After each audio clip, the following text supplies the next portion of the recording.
Aisha kin zamo rayuwata, ƙaunar kina sa a raina sani nawa masa da karata. Farar aliya fa an ce laya ce gami har da goro, in dai itace ya bushe kai nazari fa ya fidda karo, dan ko na so in ga harbo za na tare ko mai za ya faro, ni ce kaɗai mallakin kaka wuce dan a ce maka goro, kai ne bugun zuciya ta sani nawa mata duk karata.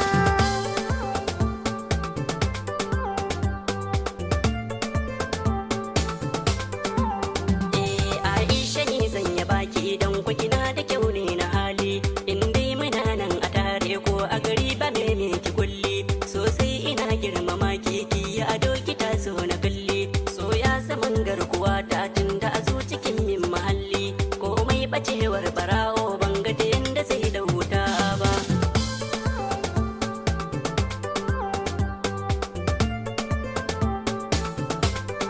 Gidanka ne za na zauna in har ka zamo mallakina. Komai kikan yi bukata ne zan yi dukan kokari na.